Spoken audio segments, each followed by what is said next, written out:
राधा राधा स्वामी दाता दयाल की दया, राधा स्वामी सहाय, राधा स्वामी। परम संत हजूर तारा सिंह जी महाराज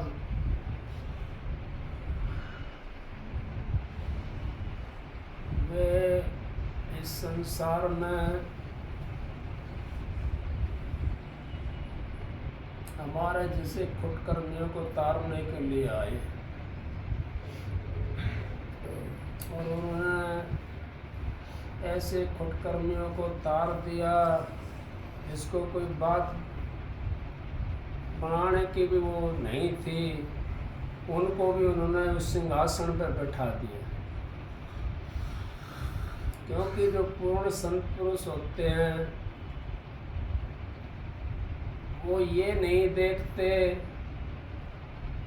अब इसका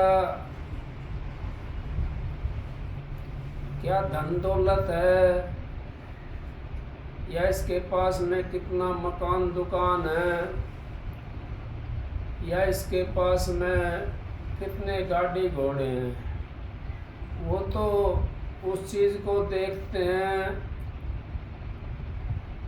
जो ये हृदय होता है उसको देखते हैं कि इसका हृदय साफ है कि नहीं है, इसका हृदय पवित्र है कि नहीं है। जिसका हृदय पवित्र होता है उसको मालिक वो चीज़ सौंप देता है जो उसके पास होती है। वो सतगुरु हमारे लिए भी वही चीज़ सौंपी है उस मालिक ने जिसकी हमारे को चाहना थी। वो चीज़ जिसकी हमने चाहना थी वो हमारे को मिल गई और उस चीज़ को पा करके हम फिर भी भटकते हैं। तो यूँ समझो हमारा कोई पूर्व जन्म ऐसा था जिसके अंदर हमने खोटे कर्म करे हुए थे, वो हमारे आगे आ गए। फिर भी संत महात्माओं की शरण में हम जब जाते हैं तो उन पे भी महाराज जी जो है पानी डाल देते हैं, वो काट देते हैं। जैसे कहीं कोई बिस्टा पड़ा हो या कहीं गंदगी हो, उसके अंदर आपने पानी डाल दिया तो कुछ टाइम के बाद में वो साफ हो जाती है, क्योंकि उसके अंदर जो थी ना बदबू वो निकल कर चली जाती है और मिट्टी मिट्टी में मिल जाती है, पानी पानी में मिल जाता है और हवा हवा में मिल जाती है, वायु वायु मिल जाती है। इसी तरीके से वो सारी चीज़ें जो हैं हमारे कर्मों की होती हैं, उन कर्मों को काट देते हैं सतगुरु। इन कर्मों को कैसे काटते हैं वो आपने ये कभी सोचा है? नहीं सोचा। कर्म हमारे जब कटते हैं हम पूर्ण विश्वास कर लेते हैं अपने गुरु के ऊपर। अपने गुरु के ऊपर विश्वास अगर हमने कर लिया तो यूँ समझो विश्वास करने में ही हमारा आधा कर्म तो कट गया और आधा बाकी रहेगा। तो वो आप जब विश्वास पे चलते रहोगे, पात्र हो जाओगे, विश्वास के आप काबिल हो जाओगे तो आपका वो आधा भी कर्म खत्म हो जाएगा। क्यों हो जाएगा? अब वो इतना वो लगाते हैं, दूध को हम उबालते हैं और उसके अंदर पानी डाला हुआ है, तो पानी जब तक नहीं जलता जब तक उसको छोड़ते नहीं है। क्यों? खोआ बनाना ना है उसका, हमने उसकी बर्फी बनानी है। हमने उसकी बर्फी बनानी है तो उसका पानी तो जलाना पड़ेगा। तो इसी तरीके से हमारा जो कर्म है उस पवित्र करने के लिए महाराज जी हमारे को वो ताव लगाते रहते हैं। आहिस्ता आहिस्ता आहिस्ता आहिस्ता मंदी मंदी आंच में हमारे को वो करते रहते हैं। उस टाइम वो जब जड़ करके पवित्र हो जाता है, खाली दूध दूध रह जाता है। तो मैंने सुनी थी धर्मदास की और कबीर साहब की बात थी। अगर धर्मदास की नाड़ तारी गई तो उसके अंदर दो धार आई, एक दूध की आई, एक खून की आई। क्यों? उसके अंदर दुई थी। धर्मदास के अंदर वो जाति का घमंड रखता था। और कबीर साहब की जब उसके अंदर नाड़ के अंदर से निकाला गया तो उसके अंदर दूध ही दूध आया। उसके अंदर कोई घमंड नहीं था किसी किस्म का। तो इस तरीके से जब तक हमारी दूरी रहती है, जब तक हम उस घर में नहीं पहुंच सकते, जब तक हमारी बर्फी नहीं बन सकती। बर्फी हमारी तभी बनेगी जब हमारे दूई इस शरीर से निकल जाएगी, ये पानी दूध से जड़ जाएगा, तब हमारी बर्फी बनेगी। जब तक हमारा ये पानी नहीं जड़ता दूध के अंदर से, जब तक उसकी बर्फी नहीं बन सकती। क्यों नहीं बन सकती? अब वो तो पानी है, पानी की बर्फी कैसे बनेगी? पानी तो जलाना पड़ेगा। इसी तरीके से हमारे काम, क्रोध, मोह, लोभ, अहंकार जब तक ये भस्म नहीं होंगे, जब तक इनको हम बदलेंगे नहीं, जब तक इन पर अंकुश नहीं लगाएंगे, तो इसी तरीके से हम भी उस जगह नहीं पहुंच सकते। जब हमारा अंकुश लग जाएगा इन चीजों के ऊपर तो हम पारस के हो जाते हैं। पारस के तो हैं और पारस के फिर हो जाते हैं। पारस का हमने पता ही नहीं, हम भी पारस पथरी है। क्यों है पारस पथरी? हम संत तो नहीं है, लेकिन पारस पथरी तो है। क्यों? हमारे अंदर वो चीज मालिक ने रख दी और जिसके हम रगड़ते हैं, उसको जिसको नाम को बताते हैं, वो भी उसके साथ में मिलकर के सोने की तरह बढ़ जाता है। लेकिन गुरु तो अपने समान बना लेता जीव को। गुरु पारस नहीं बनाता, गुरु तो अपने समान बना लेता है। वो सोने को पारस जो है ना, इसको लोहे को सोना बना सकता है, पारस नहीं बनाता। और गुरु क्या करता है? गुरु तो उसको पारस से पारस ही बना देता है। वो सोना नहीं बनाता, वो पारस बनाता है। और ऐसा बनाता है जिसके उसको छुओगे वही सोना बन जाएगा। इसी तरीके से महाराज जी हमारे को उन्होंने पारस बनाया है। और पारस बन करके फिर हम ताल तलैया के अंदर डोलते हैं। क्या करते हैं? कभी मच्छी भक्षण कर लिया, कभी कोई चीज। मैं ये नहीं कह रहा मच्छी भक्षण करते हो आप, लेकिन हम अगर वाणी को भी अगर गलत को ग्रहण करेंगे और गलत के ऊपर विचार डाल लेंगे तो वो भी हमारी भक्षण की तरह समझो। कबीर साहब की वाणी है, जितनी मन की कल्पना काम कहावे सोई। जितनी हमारे मन के अंदर कल्पना उठती हैं वो काम कहवाता है। उस काम को हमने छोड़ना, मन की कल्पनाओं को छोड़ करके, और उसके ऊपर हमने सत्य विचार रखने हैं। अपने सत्य विचार जब हमारे उसके ऊपर आ जाएंगे तो हमारा जीवन सफल हो जाएगा। हम भी उस पारस की तरह हो जाएंगे, उस शब्द की तरह हो जाएंगे। महाराज जी ने कह दिया शब्द तो एक ऐसी चीज है जो परमात्मा से मिला देती है। बाकी शब्द के बिना कोई परमात्मा से नहीं मिल सकता। राधा स्वामी परमात्मा से तो वही मिलेगा जिसने उस शब्द का ग्रहण कर लिया, जिसने उस मालिक की शरण में चलेगा। जब तक हम उस मालिक की शरण में नहीं जाते, जब तक हम उस शब्द से नहीं मिल सकते। क्योंकि हमने तो सबसे पहले अपने गुरु की शरण गए करनी पड़ेगी। शरण जब गुरु की हमने ले ली तो हमारा जो है ना फिर मालिक से मिलने की तैयारी कर लेते हैं।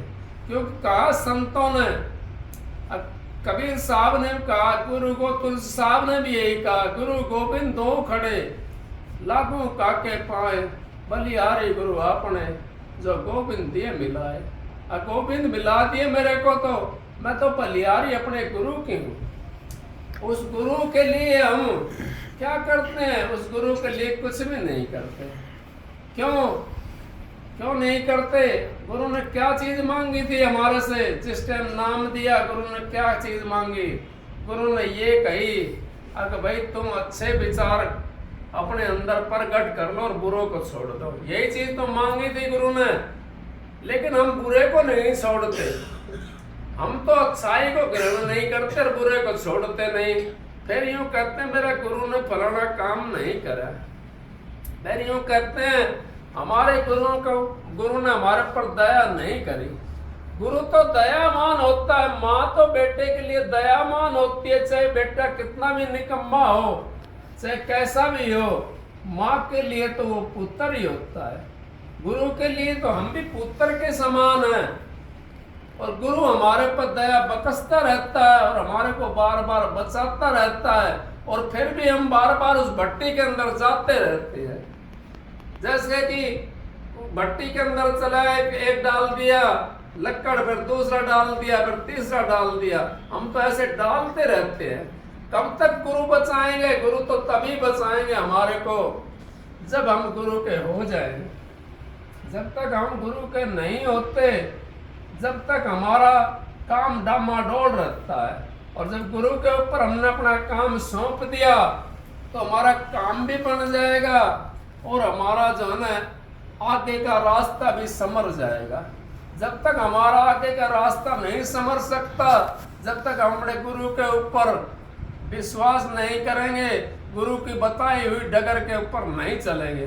चाहे आप जप करो, चाहे तप करो, चाहे होम करो, चाहे यज्ञ करो, कुछ भी आप करते रहो, उससे हमारा क्या होगा? उससे हमारे को स्वर्ग और वैकुंठ ये मिल सकते हैं।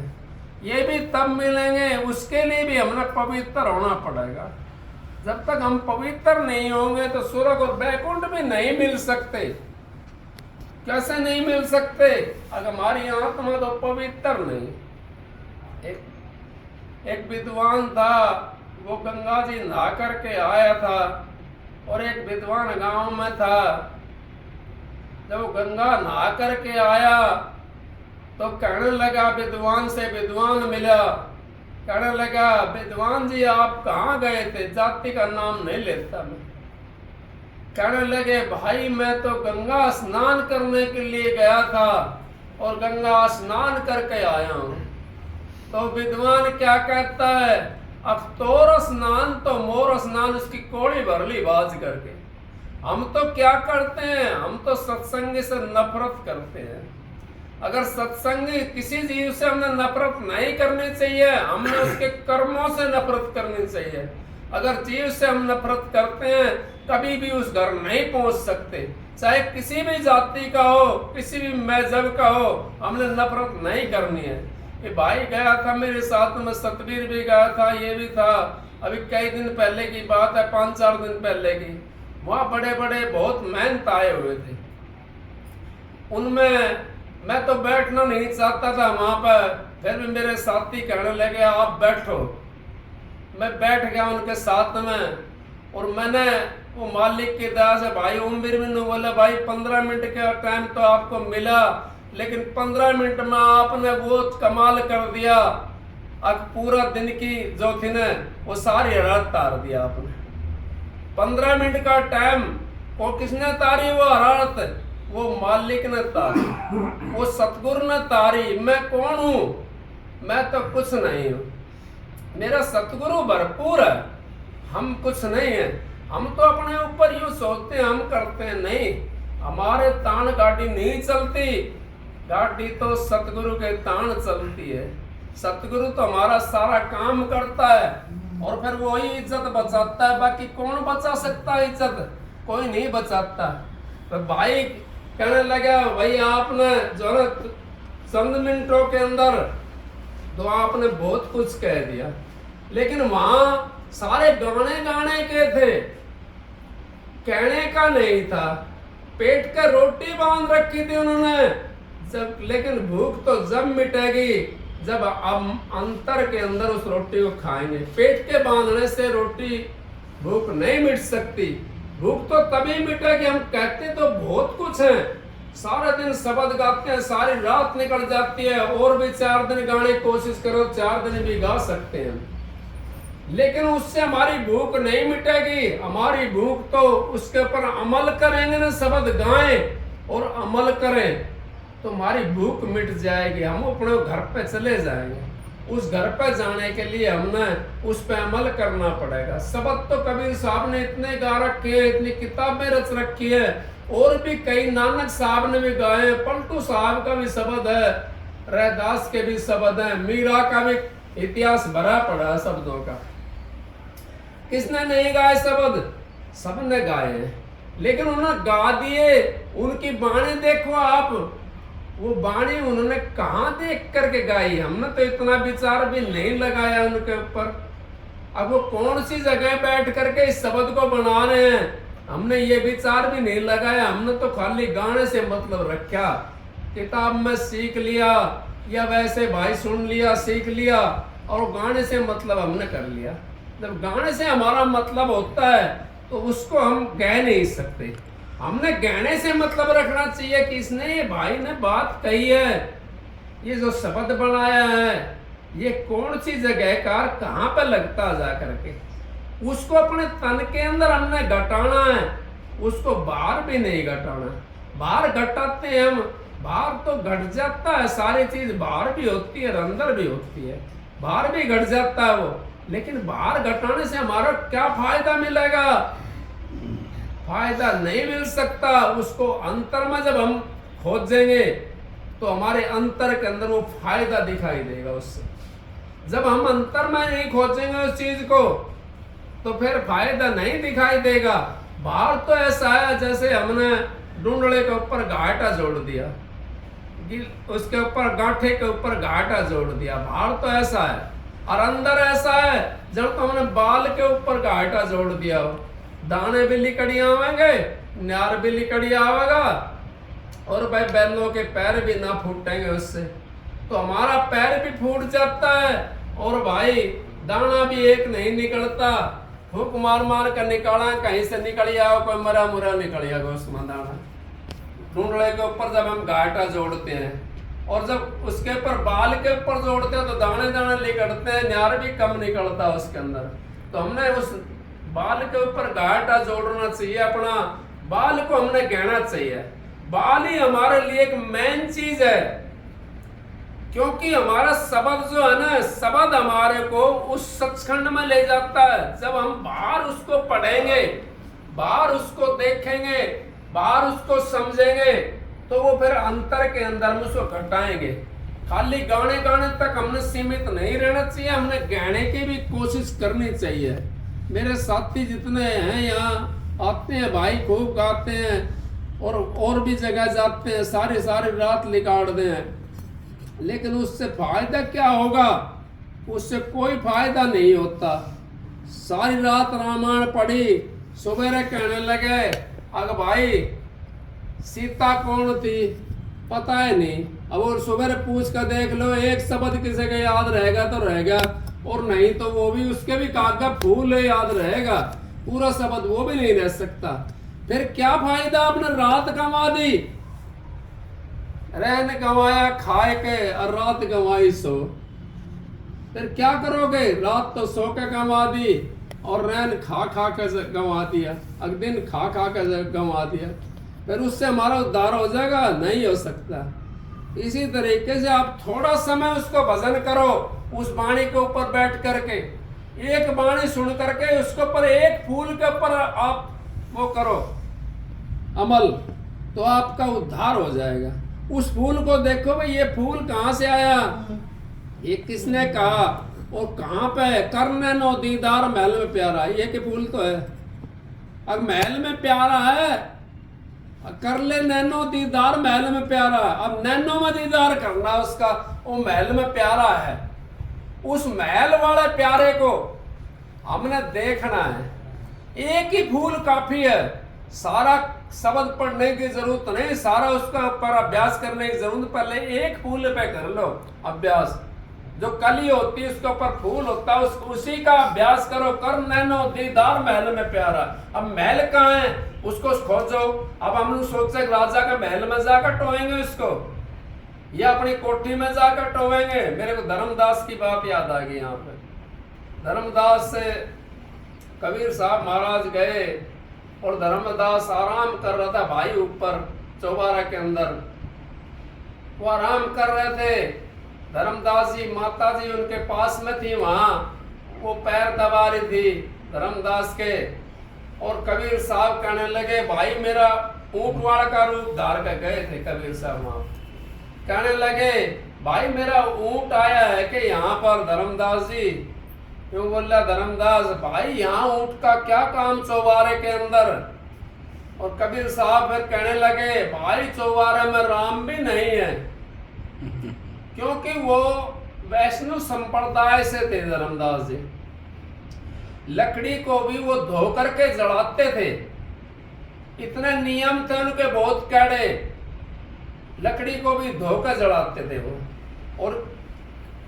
वो किसी जीव की अहिंसा नहीं करते थे। वो तो कभी शाकाहारी जीव वो थे, मांसाहारी नहीं थे बिल्कुल। और उनको बड़ा तीर्थ व्रत में उसमें बहुत ज्यादा विश्वास रखते थे।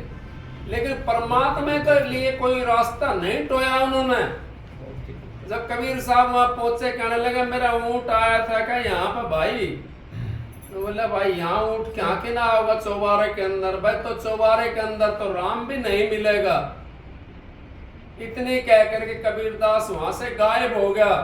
अब धर्मदास की आंख खुली जब राम का नाम लिया ना उसने, तो धर्मदास की आंख खुली। ओ ये तो कोई पावर थी, कोई शक्ति थी। और वो एकदम खड़ा हुआ चारपाई से देखा तो ना जीना जानना के अंदर कहीं से कोई नहीं दिखाई दिया, ना कोई आता दिखाई दिया, ना कोई जाता दिखाई दिया।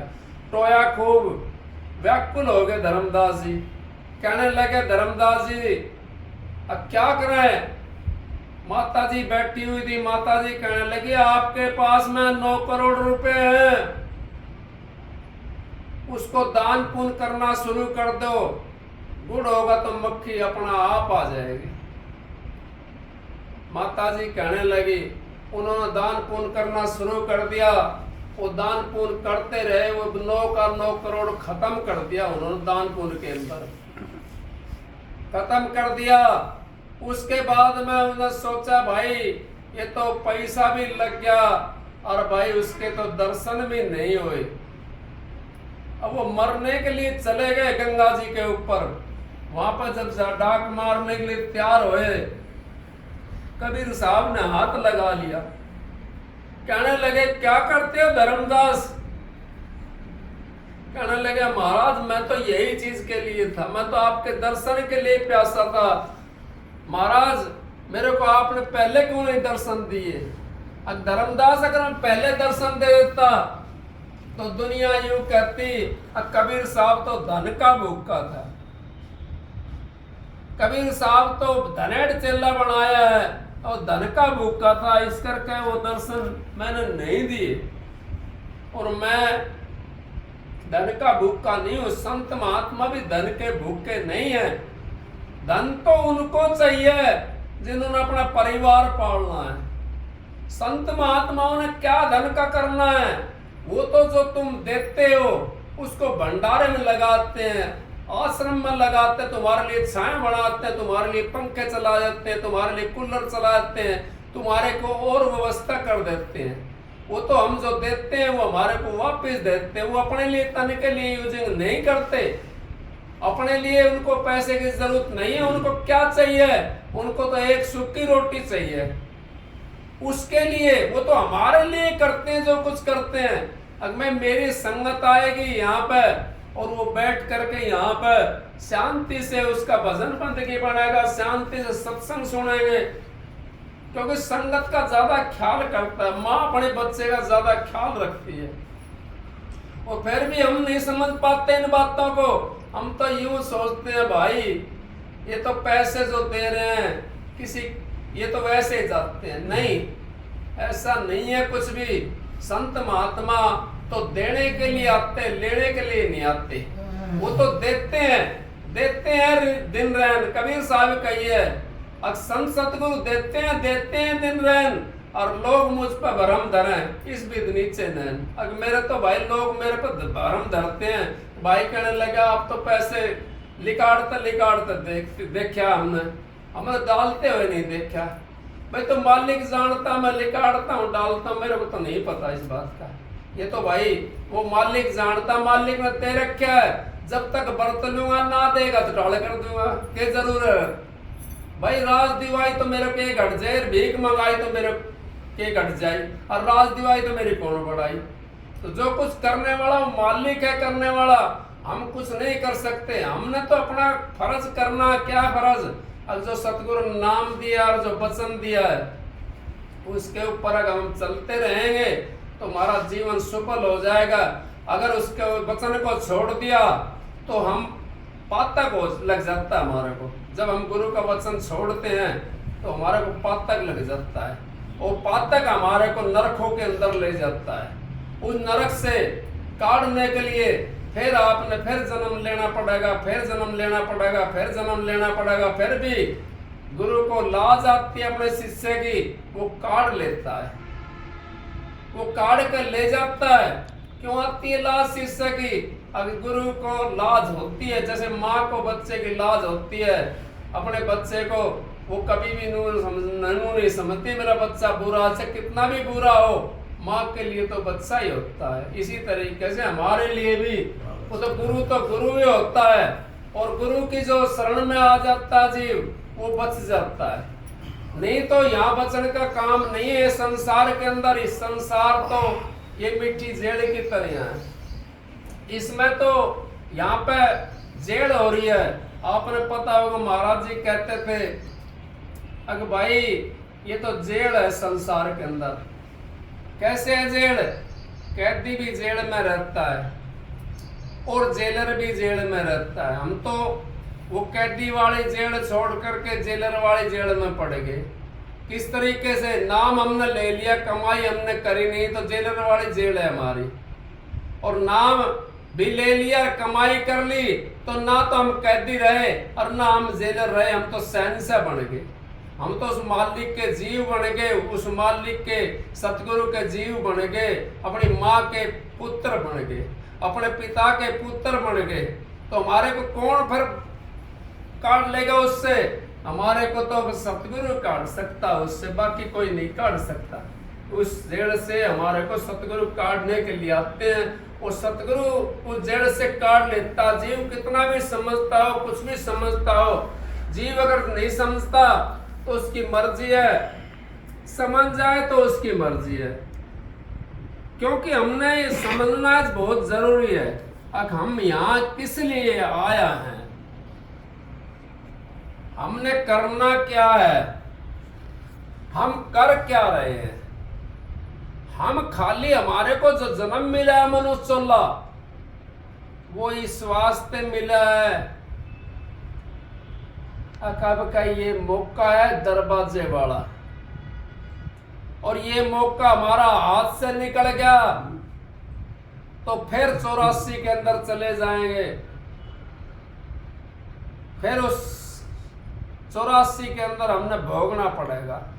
और ये मौका अगर हमने हाथ में समा लिया अपने और इसका कदर कर ली इस मौके की, तो अपने घर पहुंच जाएंगे। जहां से जीवात्मा आई थी उसी के द्वार पे, वहीं पे पहुंच जाएगी, सतगुरु के द्वार पे पहुंच जाएगी।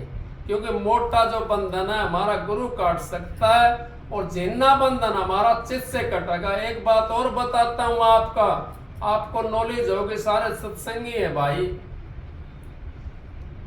जब जिस टाइम ध्यान भजन पे हम बैठते हैं उस टाइम हमारे कर्म कटते हैं। ये तो मेरे को अभी पता पड़ा है भाई, मेरे को पता नहीं था पहले।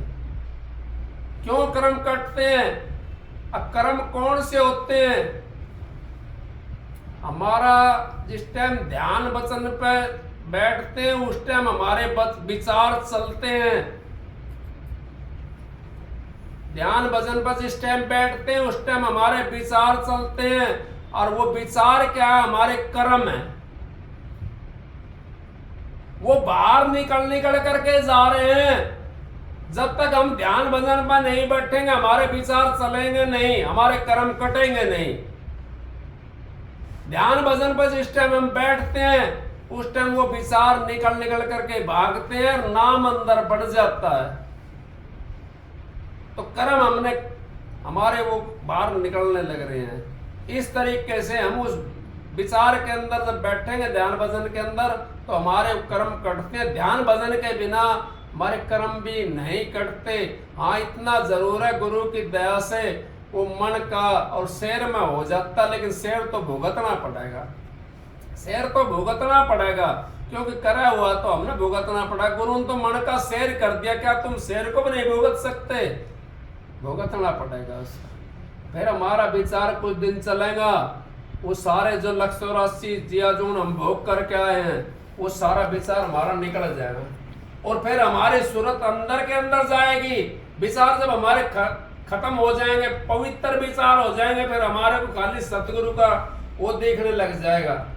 अब सतगुरु है बस जो कुछ है, सतगुरु है जो कुछ है, सतगुरु है जो कुछ है, और कोई दूसरा विचार ही नहीं होगा। फिर हमारी अंदर में सूरत बढ़ जाएगी, अंदर में सूरत बढ़ेगी, अपने सतगुरु से मिलगी जा करके। जो पिया की सेज के ऊपर जाकर बैठेगी, फिर भय किस बात का? उसको किसी बात का भय नहीं। जब तक हम दूसरे की सेज पर रहते हैं तो हमारे को भय रहता है। जब तक हम अपने मालिक की सेज पर नहीं बैठते तो भय हमारा खत्म नहीं हो सकता, हम भयवान रहेंगे। इतने जब हम अपने पिया की सेज के ऊपर, अपने सतगुरु की सेज के ऊपर जाकर के बैठ गए, उनके पास में चले गए, तो हमारा भय खत्म हो जाता है। जैसे माँ के पास में बच्चा जाकर के बैठ गया तो उसको भयवान नहीं रहता, वो माँ के ऊपर निर्भर हो जाता है। जब तक हम माँ से दूर रहते हैं, जब तक हमारा भय रहता है, और जब तक हम उसको भय से मुक्त नहीं हो सकते। जब सतगुरु के पास में चले गए, माँ के पास में चले गए, तो हमारा भय से हम मुक्त हो जाएंगे। फिर करे करावा आप पे आप, मानस देके कुछ नहीं आता, कि करे करावा जो कुछ करता है वो सतगुरु करता है। इस मानस देके कुछ हाथ नहीं है, मानस देकर इतना हाथ है, अगर मालिक का सुमरण करो, भजन बंदी करो, और सतगुरु से विनती करा करो, अगर सतगुरु मालिक मेरे को शुद्ध विचार दे, मेरी सहायता कर मालिक, वो जरूर सहायता करेगा। क्यों नहीं करेगा सहायता? सीता माता की उसके अंदर करी जा करके लंका के अंदर, तो आपका सतगुरु इतना भी नहीं है कोई हमारे यहाँ कर देगा आकर के, करेगा। सतगुरु करता है। जब माता सीता की लंका के अंदर करी, 7 समंदर कितने पार गए, तो हम तो इसी समंदर के अंदर हैं, हमारी सहायता होगी। लेकिन हमारा खुद का विचार सही होना चाहिए। अगर खुद का विचार सही नहीं है तो फिर हम तो 7 समंदर से भी बहुत ज्यादा दूर बैठे हुए हैं, 7 समंदर के पार बैठे हुए, हम तो उससे भी कई समंदर आके जाके बैठे हुए। जब हमारे विचार शुद्ध हो जाएंगे तो हम 7 समंदर से भी पहले पहुंच जाएंगे और नजदीक हो जाएंगे उसके, अपने गुरु के।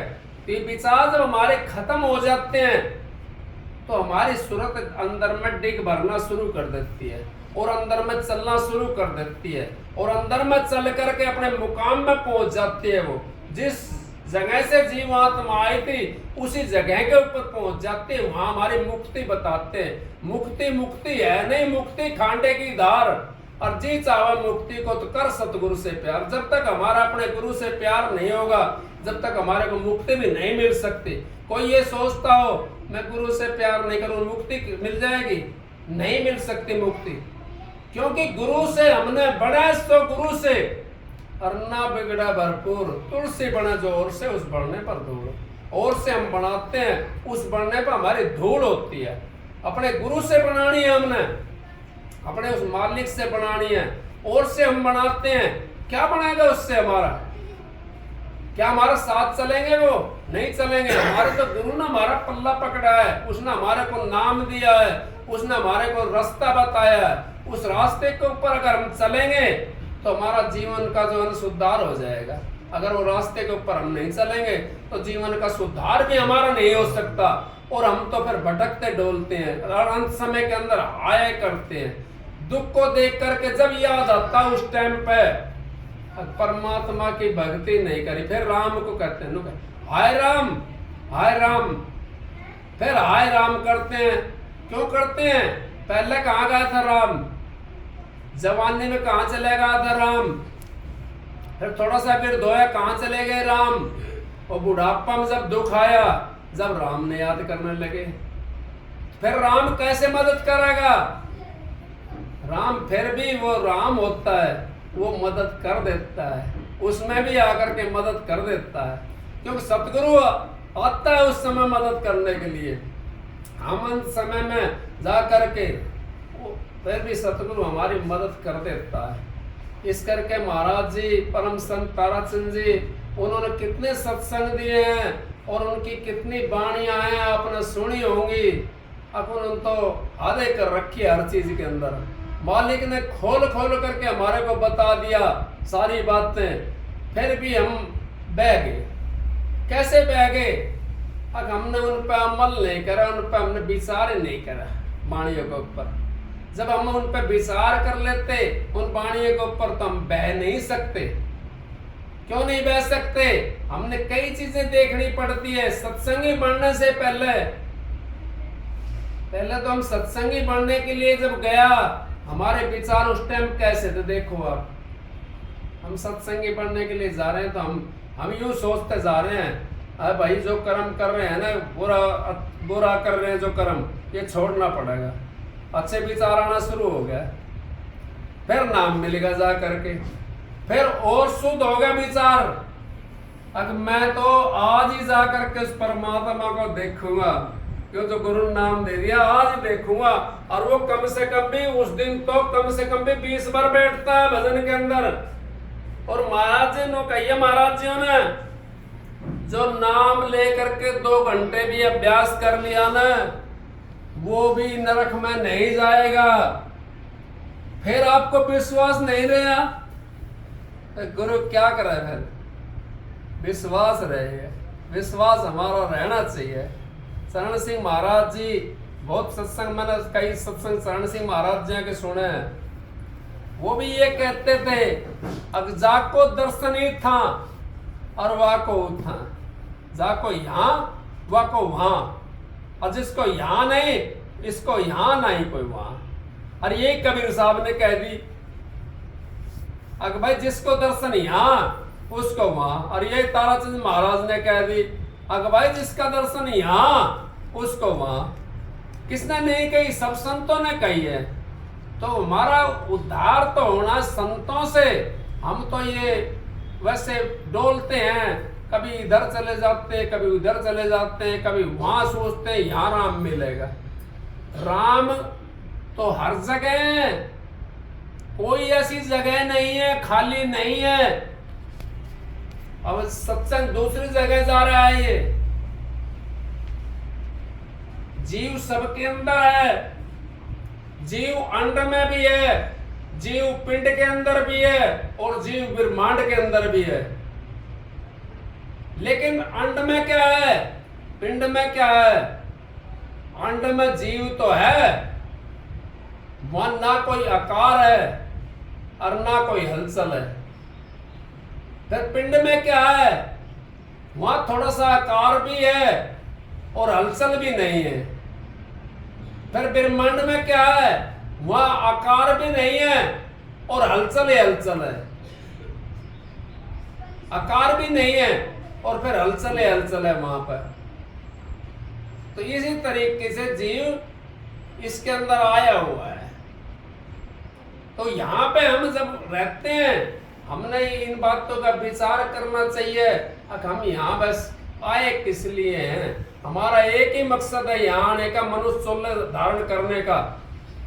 अब हमने अपने मालिक से मिलना, जीवात्मा ने उस परमात्मा से मिलाना है। और इस घर के अंदर परमात्मा, इसी घर के अंदर वो आत्मा, इसी घर के अंदर परमात्मा बैठा हुआ है। लेकिन मिलन कोई से का नहीं है। क्यों नहीं है? आपको वो पर्दा लगा रखा है छोटा सा। कबीर साहब ने कह दिया तिल की ओट में पहाड़ है। आपको पहाड़ है, वो तिल की ओट में बैठा हुआ है। उसको कोई पर्दे को खोलने वाला आता है तो उसके दुश्मन बन जाते हैं। उसके दुश्मन कैसे बन जाते हैं? हम तो फिर अहंकार के अंदर बढ़ जाते हैं। अहंकार के अंदर बढ़ गए तो दुश्मनी शुरू होगी। जब तक हमारा अहंकार नहीं लिकड़ेगा तो हमारी दुश्मनी कैसे जाएगी? दुश्मनी तभी जाएगी जब हम अपना अहंकार निकाल देंगे। वहां तो ऐसा है, छोटा सा बन कर रहना रे जगत में, तजदे नगर घुमाना जी। नन्ना सा बन कर रहना रे जगत में, तजदे नगर घुमाना जी। हम अहंकार किस चीज से करते हैं? धन का अहंकार करते हैं कि तो आज मिला है कल नहीं है, कल है परसों नहीं है। ये तो ऐसे रहता है, ये तो छाया और माया। जैसे छाया कहीं धूप है कहीं छाया है, कहीं धूप है कहीं छाया। ये तो हमारे कर्मों का हिसाब है। अगर हमने पिछले कर्म में धन मिल गया पिछले कर्म के अनुसार, और उस कर्म को, उस धन का अगर हमने यूजिंग सही नहीं करी, तो फिर आगे किसके पास में जाएंगे धन लेने के लिए? आगे कैसे बनेंगे हम? फिर कोडी कंगले भिखारी बनकर आ जाएंगे, हमका उसका सही यूजिंग नहीं करा तो हमने। और कर्म फिर जो हम कमजोर हैं, हमारे पास धन नहीं है, तो हमने क्या करना चाहिए? हमने धन के लिए दान करना चाहिए। मैंने सुनी थी महाराज जी से, महाराज जी कहते थे एक के किस्मत में जो थी 3 रुपया और ढूंढी बदिया, ढूंढी बदिया और 3 रुपया। अब वो बिरमा उसके पास में आता जाता था, वो कहने लगा भाई आप कहाँ जाते हो? बिरमा जी से कहने लगा, अब मैं तो ब्रह्मपुरी में जाता हूँ बिरमा जी के पास में, और उनके पास में जाता हूँ। उन्होंने बोला भाई बिरमा जी तो लेखा का वो बताया लेखाकार, उससे यूं पूछना बिरमा जी से, मेरा कुछ बता देगा, मैंने बहुत दिन हो गए करते करते, और ये 3 रुपया और ढूंढी बदिया मेरे से फालतू नहीं हो रहा कुछ भी। ने बोला भाई ठीक है मैं बताऊंगा कल आकर के आपको। वो बिरमा जी के पास में पहुंचा, नारद मुनि कहने लगा ऐसे ऐसे मेरा एक दोस्त है, मेरा मित्र है, और उसके पास में 3 रुपया और एक ढूंढी बढ़िया रहती है, बेचारा खूब कमाता छुट्टी बोल करके, और उससे फालतू नहीं हो रही। उसकी देखो महाराज वो कुंडली के अंदर कुछ हो तो। बिरमा जी कहने लगे, उसने कुंडली देखी, न बोला भाई इसकी किस्मत में तो यही है, इसकी किस्मत में तो यही है, इसी किस्मत में इससे आगे नहीं है। अब वो आकर के बताई उसने उसके लिए, भाई तेरी किस्मत में तो यही है, इससे फालतू तेरी किस्मत में कुछ नहीं है। कहने लगा महाराज ऐसे है क्या? हाँ भाई ऐसे है। तो कुदरती मालिक की मौज थी, कैसे जा करके कोई किसी के भाग से संतों से मिलता है, कोई किसी जरिए से मिलता है कि भाई मेरे पास 2 बड़ा वाले बैठे हैं, वो तो मालिक की मौज थी, ये मेरे सामने नौकरी करते थे वहां पर, और रात का समय था। मैं कहने लगा भाई सत्संग हो रहा है, कल नाम मिलेगा, तुम चल पड़ी हो। अब ये चल पड़े बेचारे, तो भाग हो है ना, कहाँ बढ़ा कहाँ खांडसा, कम से कम 15 किलोमीटर का फर्क, कोई वो नहीं था, बस खाली ये था भाई प्यारा जीव है, और भाई ये काम में लगे। और ये बेचारे खूब रात दिन 16-16 घंटे ड्यूटी करते थे, और डाई चलाते थे, वो डाई रबड़ वाली, जो हाथ भी काड़ी हो जाती थी और शरीर भी काड़ा हो जाता था, बिना फटकारे नींद आती थी शाम को जब जाकर सोते थे। तो वो मैंने चलाई हुई थी ना, मैंने करा था ये काम। मैं कहने लगा इनके भाग ने पलटी मार दिया, ये पहुंच गए बेचारे, और वहां पे काम बन गया इनका। आज ये मानस बन गए उससे, उस नाम के जरिए से। लेकिन कोई कोई होता है जो समझता है, सारे नहीं समझ सकते, सारे लीडर नहीं बन सकते, सारे डीसी नहीं बन सकते, सारे मूर्ख भी नहीं रह सकते। क्यों? जैसा जिसका भाव होता है, जैसा जिसका कर्म होता है, उसको वहीं लेके जाता है। हमारे बस की बात नहीं है। जैसे कि उसने अब वो 3.5 रुपया और वो ढूंढी बदिया। अब उसका कोई पड़ोस में एक महात्मा रहता था भाई ओम बिरजा सा, वो कहने लगा अब भाई महात्मा जी के पास में जाऊं मैं। वो महात्मा जी के पास में पहुंचा, कहने लगा महात्मा जी मेरी किस्मत में तो 3 रुपया ढूंढी बदिया है। नु बोला अच्छा भाई कोई बात नहीं, तू एक काम कर, आज ढूंढी बदिया ने बेच, इसको बेच दे, और जो 3 रुपया है इसका भी जाके उसके दुकान से, परचून की दुकान से सामान लिया, घी तेल जो भी कुछ लिया हुआ इसको दान पुण्य में लगा दे। उसने ढूंढी बदिया कहने लगा भाई मेरा तो कमाण खाने का यो ही धंधा, यो ही राज है, और इसने मैं बेच दूंगा तो कैसे कमाऊंगा, कैसे खाऊंगा। नु बोला भाई ये तो तुम्हें करना पड़ेगा, अगर आगे बढ़ना है तो। उसकी बात मान ली उसने, वो ढूंढी बदिया बेच दी। नु बोले भाई तो करवाओगे मेरा नुकसान भाई महात्मा जी, मेरा नुकसान हो जाएगा, मेरा बालक भूखा मर जाएगा, मेरा तो ये ढूंढी बदिया 3 रुपया है तो है। नु बोला भाई तू लगा ले, उसने वो दान पुण्य में लगा दिया भाई, उसका सौदा ले आया और उसने वो भंडारा शुरू कर दिया। 5, 10, 15, 20 कन्या बैठाई उसने, वो जिम कर चली गई तो उसने तो ढूंढी बदिया फिर मिलनी थी और 3 रुपया फिर मिलना था। फिर दूसरा दिन भी बोला भाई भी क्या करूं, मिल गई फिर, आगे इसने फिर लगा दे भाई, उसे दान पुण्य में लगा दे। वो फिर दान पुण्य में लगा दिया, ऐसे करके उसने 20, 30, 100, 50 बार वो दान पुण्य में लगाया, उसका इकट्ठा होगा वहां जा करके बिरमानत देना पड़ा, उसका कोठा भर दिया धन का।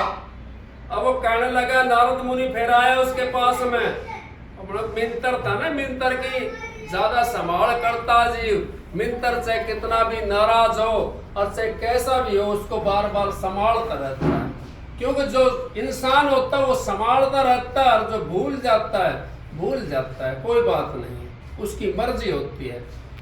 जब नारद जी आए वहां पे, कहने लगा भाई देखा उसका मकान उकान, ये तो भाई तो अच्छा बन गया, इसका मकान उकान दुकान सब अच्छा बनेगा, बहुत बढ़िया बनेगा। और भाई इसको जो देखता रहा, तो बोला भाई किसका मकान है, फलाने का। अरे इसकी किस्मत में तो ढूंढी बधिया थी और 3 रुपया था, इसकी किस्मत में कहां था आया। नु बोले भाई मैं तो फलानी जगह गया था, एक भाई महात्मा ओमवीर था, उसके पास में पहुंच गया और उसने भाई मेरे को ये सिद्धि बताई अब किस तरह करना है। अब उसने उस सिद्धि के ऊपर मैं चलिया, जो गुरु वचन पे डट के कट के फन 84 के गुरु वचन को त्याग कर दुख पावा दूना पात तक लाके जाना ना गुरु की महिमा ने शेर सास महेश शेष महेश भी नहीं जान सकते गुरु की महिमा को, हमारी तो औकात क्या है। अब वो नारद मुनि एकदम नाराज हो गया और अपने पिताजी के पास में चला गया, महाराज आप तो यूं कहते थे, अब उसकी किस्मत में 3 रुपया और ढूंढी बधिया है, उसके पास में कहां से आ गई। तो बोला भाई मेरे से भी ऊपर बैठे हैं, उन्होंने दे दी उनके लिए। कहने लगा किसने दे दी। अब उन्होंने एक संत बैठा है वहां पर, महात्मा बैठा है, उसने विधि बता दी, उस विधि के अनुसार चल पड़ा और उसका तो माल हो गया। तो हम पलटू लिखा नसीब का संत देते हैं फिर, जब तक मन सांस नहीं तब तक लगती देर। अब जब तक अपने मन के ऊपर सच्चाई नहीं होती और गुरु का वचन पर नहीं चलते, जब तक देर लगती है। और हमने करना क्या है, अपने गुरु के वचन पर चलना। गुरु की सहन जिसने लख ली उसने लख ली, जिसने गुरु की सहन नहीं लखी वो आज भी ऐसा है और पहले भी ऐसा ही था। और जिसने सहन लख ली वो तो बादशाह है, वो तो बादशाह का भी बादशाह है। सत्संग की आधी घड़ी और तप का बरस 1000 फिर भी नहीं बराबरी, संतन क्यों विचार। राधा स्वामी।